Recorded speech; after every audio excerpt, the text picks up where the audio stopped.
Hi, good evening, everyone. Failure. It is the one word that we all run away from. Or is it the one word that helps us learn new things and grow high in life?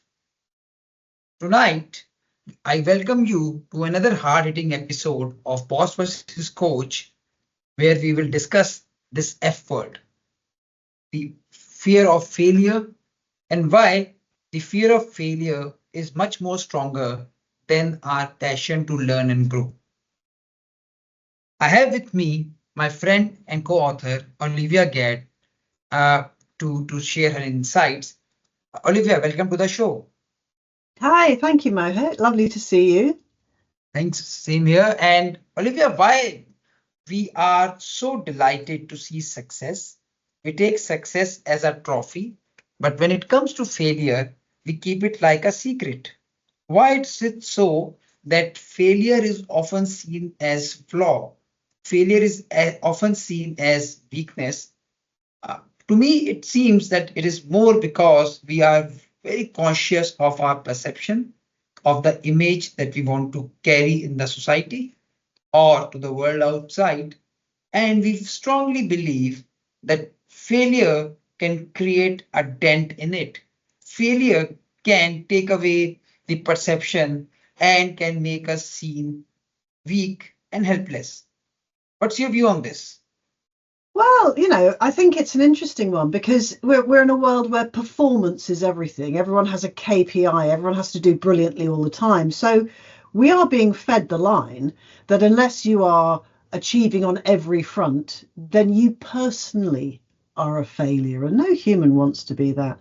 But I was just looking, there's a beautiful quote from Thomas Edison when he was inventing the light bulb. They say he got it wrong 10,000 times.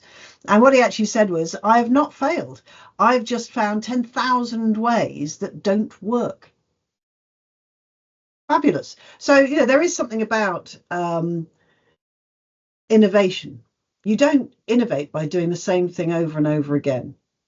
So you sometimes have to try things and they may not result in what you were expecting. But is that a failure? You may have learned something else. So actually, there's lots of stories of companies who was it, 3M? Someone invented the post-it note, which has become, everybody's friend, because they were trying to do something else. But it wasn't a failure because they discovered that they'd found this particular glue that you could put on and off and keep reusing. So we learn from our mistakes. We learn from doing things in a way that isn't perfect. And actually, it's the only way that we learn. We don't learn by doing things perfectly every time. Because we're not trying, we're not putting ourselves out there, and you'll never have innovation without. You could call it failure, or you could call it finding a different way to do things wrong. On a lighter note, failure is not opposite to success. To me, it is the tuition fee that you pay to learn and grow. Oh, I love that, the tuition fee, the F word in a different way. Yeah. So, Olivia, let's welcome our guest tonight. So, everyone, we have two very special guests tonight who will help us unlock this mystery, this paradox of the F word. Let me introduce you the first guest to you, while Olivia, I would request you to do the honor for the second. We have with us tonight Pragya Sharma. Pragya has been a friend and a colleague of mine. She is a master planner, young, passionate, very eager, very curious to learn things, learn skills around coaching, and is someone who has been very actively contributing to the idea of boss versus coach. Pragya has been to our show before as well, and her insights, her experience, her way of putting forward the ideas has been something which is worth inspiring. So, welcome, Pragya. Welcome to the show. And Thank we, you, Mohit, for having me here. Thank you so much. sorry, Pragya, I just spoke over you. So we also have Matt Gascoigne, and Matt has also been on the show before. Yes. Matt isn't quite so young, but is just as passionate in this space of ours. Thrive Consulting, his beautiful business, has been running for just over 2 years now. So he's just been celebrating that little milestone, and is doing all sorts of great work and has been a great friend to Boss versus Coach. So welcome, Matt. Good to be back. Nice to see you guys. Hi, Matt. Hi, Pragya. So, Matt, quickly over to you. What is your take on why do we fear? Why do we take the fear of failure more than the passion of learning and growing? I mean, it's such an interesting question, isn't it? And I think it's a question that we're almost conditioned to. So from an early age, failure is the thing that's raised. You get your times tables wrong in school, or you make a mistake in a spelling test, and I think that creates an environment where people are more confident to to talk about failure, to show failure, than they are to talk about success. And the reality is, most people learn at the points of stretch, at the point of where you're that close to failing, but you eventually win, and you find a way to do things, and you find a way through the journey.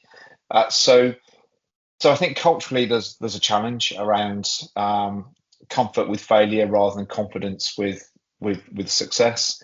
I think there can often be a difference between expectation of what good and great looks like, and therefore what constitutes failure.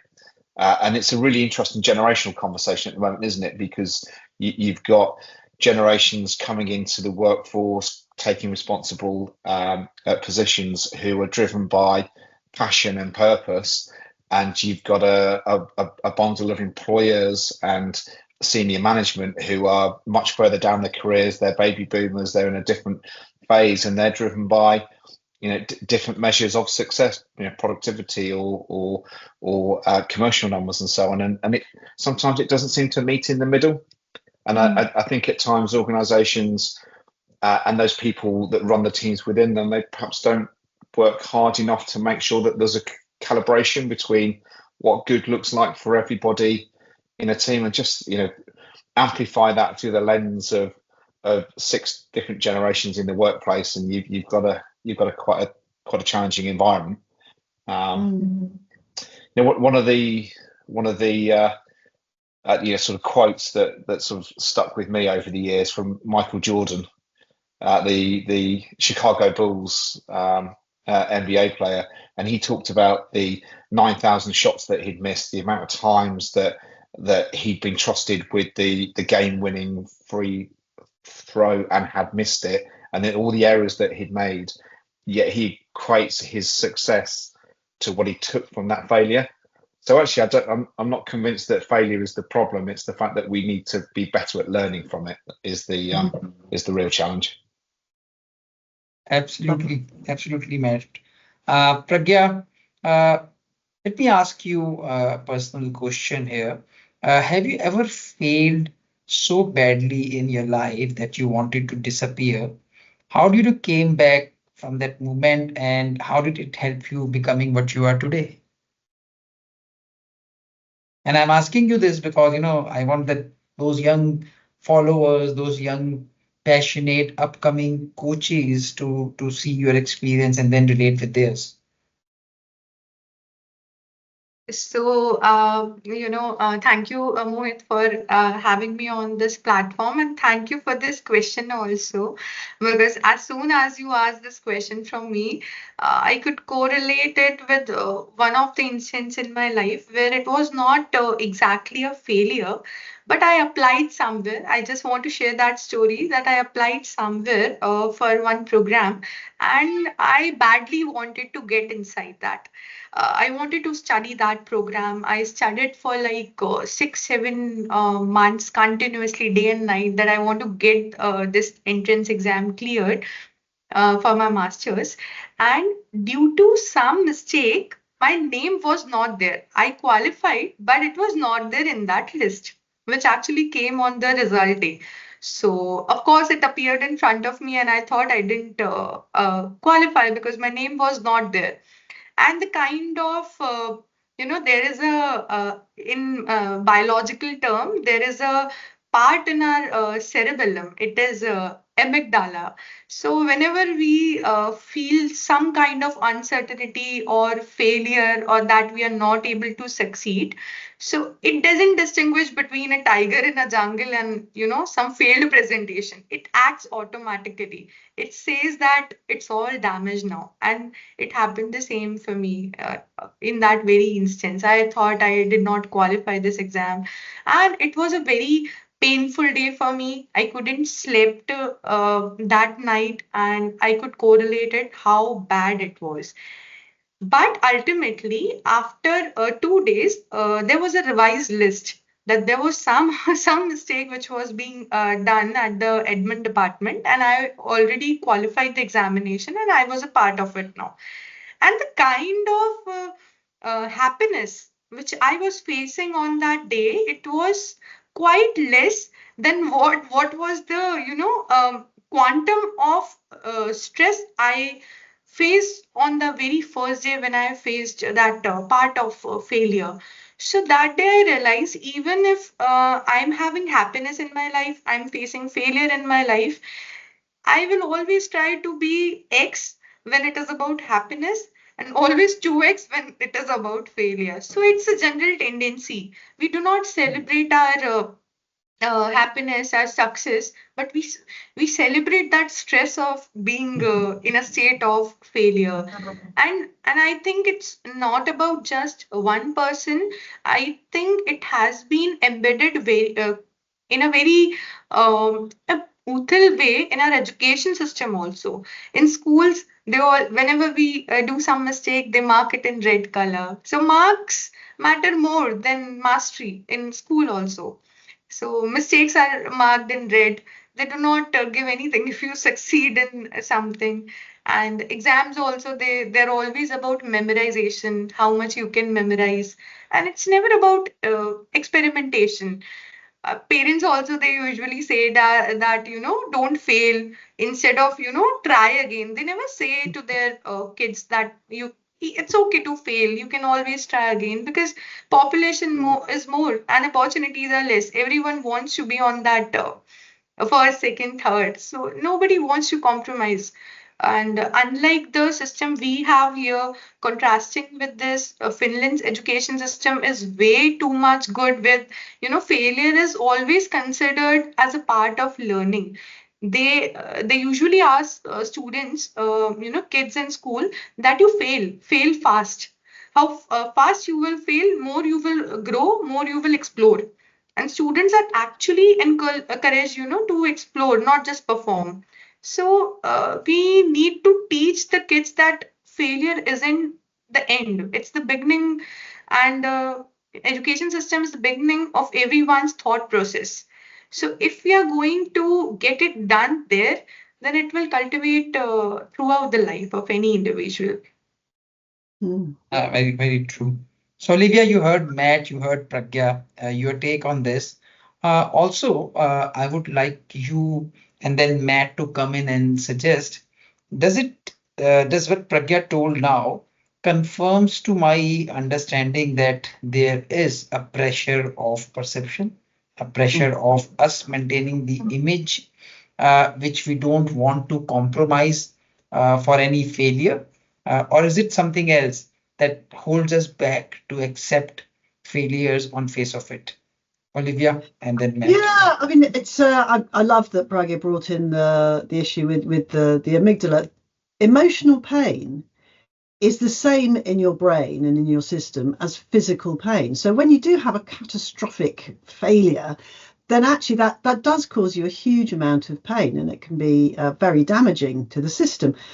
And so I'd say, if we take it into the space of work and the sort of the coach versus the boss, I'd say a leader's role is to help people fail fast, fail small, learn in small ways, rather than getting to the point where someone is having a catastrophic failure where it's all gone horribly wrong, but enabling people to experiment, to try things out, to notice what works, what doesn't. That is where the learning is. And also, you know, to the Finnish education system, it's about discovery. It's about learning what does and doesn't work and why. And what is it that was specific about this one thing, which was a small failure. But actually, I always love the phrase, there is no failure, only feedback. Every time something doesn't go well, it's like, oh, okay, so now I've learned something about that thing.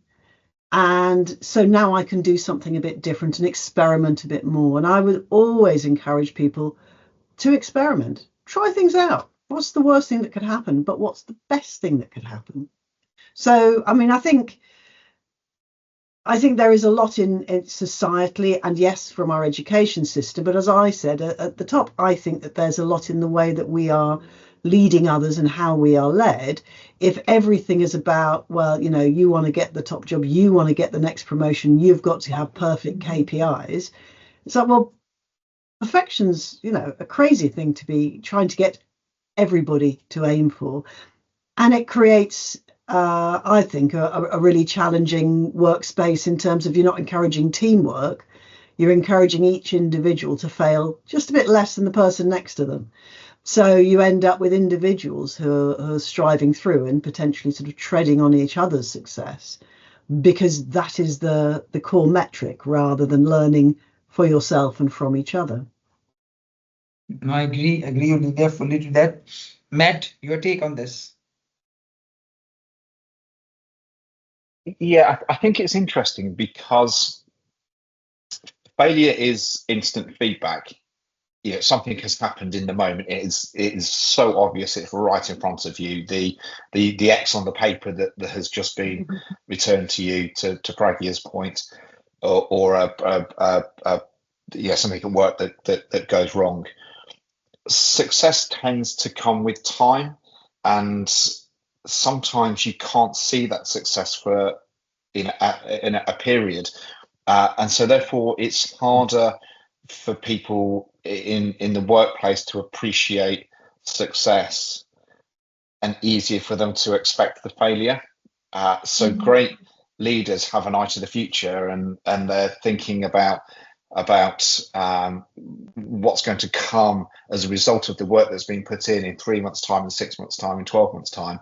And I think that's a really critical thing to understand. If you look at this from a project management perspective, playing in lessons learned at the end of a project life cycle, by the time you get to understand those lessons, everyone on the project has gone off to their next thing.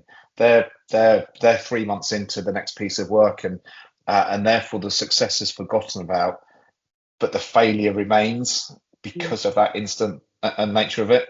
And unless you have the attitude, as we've discussed, around failure is an opportunity to learn how to do something different next time around, then you kind of hold on to that legacy a little bit.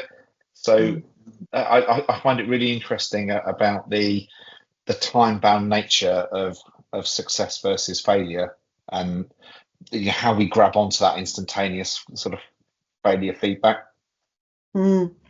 I think that's true, but I think also there is, back to evolutionary biology, you know, threats are the thing that you have to look out for. So if there is a tiger in the jungle, if there is a poisonous berry and Mohit's just eaten it and died in front of me, well, that's important to know. So all of that data, all the threats build up for us. When things are fine, as I said before, there's really not a lot to learn. Everything's fine until there's another threat. So there is a whole load of stuff that we can do for ourselves around, you know, practicing gratitude, practicing celebration, practicing appreciation, so that we actually do build a little bit of muscle of noticing when things have worked out. Because you're right, you know, we just tend to not notice that things are going well until eventually, it all was fine, except for that terrible one thing that happened. And that's where we focus our attention, because there is the threat. So yeah, I think it's interesting, the idea that there is a time-bound piece to this as well. Thanks for that. Indeed. So Olivia, tell me something. Why is it so that failures feel personal, even if it is professional? because I have often seen that, we take it to the heart. We make it as if we have failed in life, as if there is no life beyond this moment. And then we start, we find it hard to swallow down that moment where we have not been successful. I won't say failure, but not been successful on any of the professional KPIs you mentioned. But why is it so that we always take that personal and start hampering ourselves for no reason? Yeah, it's interesting. I mean, I think, no one comes to work to do a bad job. People want to do well and they invest themselves in it. So it becomes your performance, your capability, is a reflection of who you are in everybody else's eyes around you. They don't have maybe the perspective of, oh, and you're great on the football field and you're fantastic with your kids and you do other things. This is how they see you. And again, humans, one of our biggest drives is to belong and to be seen. So we don't want to be seen as something flawed. We want to be seen as something useful and good and helpful. So again, I think it's from a personal perspective. Yeah, if I mess up, of course that hurts, and that so that's what's going on inside the individual. So then it's about the container that we create as an environment that someone is in. So if you can be the leader or the colleague who goes, well, a bit of perspective, that one small thing didn't work, but you did that other thing brilliantly, and we can fix this thing, then we can help each other. Because individually, when people talk about feedback and you should tell people when they've done something wrong. Oh my goodness, we all know when we've done something wrong. We're so aware of it. We're wearing it like a big heavy coat. So actually helping people to get past that shock and to be positive about, okay, so what can I do now? I think that's for all of us, because we will all fail. We will all fail at all sorts of things, big and small, every day. And that's got to be okay, because the next question is, how do you come back from it? Absolutely. That's more relevant and more pertinent to me. Pragya, your take on this? I absolutely agree to what Olivia said, and I think there is a mindset which we need to cultivate around the same. What we are doing in this initiative of boss versus coach. In boss culture, it is always about failure is always punished. Mistakes are they're seen as somebody is incompetent to perform the same thing, and even the performance reviews, they're anxiety inducing events, I would say. In a boss culture, employees, they usually hide their errors because they don't want to share it with their leadership. They usually fear the repercussions after they will share the errors. So this is the boss culture. And on the contrary side, if we discuss the coach culture, every time failure is a feedback. The leadership will get back to you with a positive feedback that this is somewhere you can improvise yourself. And leaders, they usually encourage experimentation because they know even if one, two, three failed attempts, the person who's trying, he or she will keep on trying, and someday he or she will succeed. But the person who is not experimenting, he'll stop it at second or third attempt when he's failing. He will not even try to reattempt the same thing. And the success is something which sucks at that moment. And I would like to quote here the best practice being taken by Google, where in their project Aristotle they did the same thing. They found that psychological safety is the ability to fail without fear. So complete teams, they are being motivated. The number one team is the high performing team, the people who are taking maximum experimentations and they're exploring, irrespective of the fact that they are succeeding or they are having failures. And even Satya Nadella, he transformed Microsoft by having that empathy and learning factor. He told that, don't be a know-it-all. Be it like learn it all person. So this is how workplace should be, other than the education system which I talked about, which will actually this will help us to cultivate this boss versus coach culture, which we are trying to, a lot many initiatives are being taken by Mohit also. And it's not just now that we are doing about this, even in if we read Indian mythology, Arjun, he was hesitating, on the battlefield and he was fearing about the consequences. Then Krishna at that moment, he told Arjun that do your duty. Just forget about attachment, success, failure. It's okay. It is the aftermath. Don't go into that. Just perform your duty. So this is something which we need to cultivate in our daily lives in boss versus coach, and even for that matter, startups and entrepreneurship, where everyone should be loving that feeling to explore every day. How artists they face a rejection every day, even the athletes, cricketers. Failure is kind of a rehearsal for a great achievement. So we need to celebrate like that. Beautiful. Well said, Pragya. Matt, let me ask you something which Pragya just mentioned, that we need to cultivate a culture where failure is not punished but encouraged. So how as leaders, and this is for the bosses and the leaders on the top, how can they cultivate that culture where failures are not punished but processed and encouraged?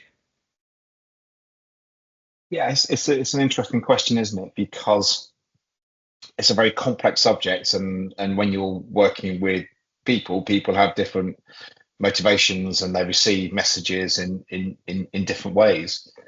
I think a tactical thing is to really think about what constitutes success, and what is it as a leader, as a manager, you're comfortable with. So rather than it being a pass or fail on a revenue target, as a for instance, why can't success be the creation of the inputs that drive that along the way? So you can manage how you take the journey towards success or failure as a leader. What I'm really interested in as well, though, is perhaps a bit more of a behavioural insight, because I think there's a tremendous amount of emotional intelligence that goes into understanding when it's right to offer some constructive criticism around failure, as much as it's right to reward success. Because actually, I've also been in environments where people are overly too positively fed back to in terms of success, and that creates a sort of a culture of malaise, as it were. So developing emotional intelligence to be able to when to have the conversation or when to interact from a positive or constructive perspective is incredibly important. And there has been a long history of perhaps coaching tactical behavior, tactical actions, rather than emotional behavioral responses. So we have managers that are quite good at counting numbers, but they're not that is sort of well versed in developing behaviors and the moments when to interact and when to push. So I think there's a tactical response to your question, Mohit, which is around the process of recognizing success or failure, but there's also a really important emotional context and developing those emotional triggers that help us respond in a way that is conducive and constructive for people around us. Thanks, Matt. Olivia, your take on this? Yeah, no, I mean, we've covered so much ground. And, interestingly, I mean, we could now go off into a 3-hour diatribe about feedback and how you do that well, because there is something about, perspective taking. And also we're talking about failure as if it's one size fits all. And, you can have a little thing go wrong, or you can have something really huge. And like I say, that catastrophic piece is so very different, in impact as well as psychology and all of the things. But that's why I think, encouraging small experiments, small failures, get people used to the fact that things can go wrong and you can learn from them and you can move forward, which also builds resilience. Another 3-hour conversation. And so I think there's so much we can do to normalize the fact that small things can go wrong. And also to protect each other from the catastrophic stuff. And, you know, back to emotional intelligence that Matt was just bringing up, you need to be emotionally intelligent to hear the warning signs. So, you know, I think we all know of leaders who've carried on marching over the edge of the cliff with everyone screaming, come back, this isn't a good idea. And they are absolutely determined they know the answer, and so off they go.